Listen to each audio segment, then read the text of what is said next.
ایک باپ اپنے بیٹے سے کہتا ہے، تربیت کرتا ہے، اور تربیت میں اسے نصیحتیں کرتا ہے، تو نصیحت میں کہتا ہے بیا بنیا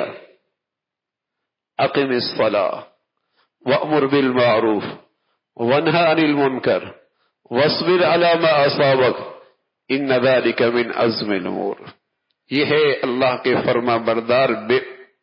گھرانوں کی زندگی کا نقشہ کہ وہ اپنی اولاد کو اس کام کے لیے کیسے تیار کرتے ہیں۔ کہنے لگے یا بنیا، اے میرے دل کے ٹکڑے، اقم الصلاۃ، نماز قائم رکھنا، وامر بالمعروف،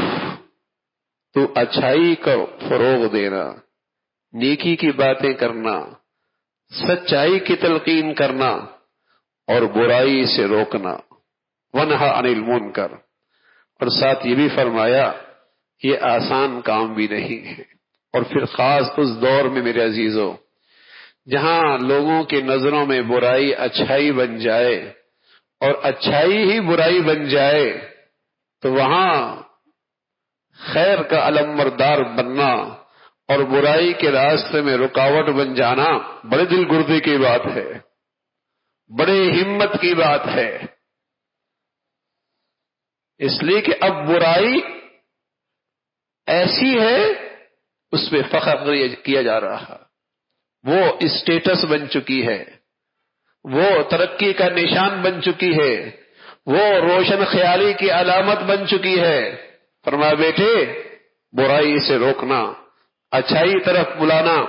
لیکن ہے بڑا ہمت کا کام، بڑی ہمت کا کام۔ تو میرے عزیزو، مسلمانوں کی مدد اور نصرت، عزت اور کامیابی کا تعلق اسی سے تھا کہ مسلمان اسلام کا تھا اور مسلمان اسلام کو اپنا سمجھتا تھا اور اس کے تحفظ کے لیے کھڑا ہوا کرتا تھا، پھر اللہ کی مدد اور نصرت بھی آیا کرتی تھی۔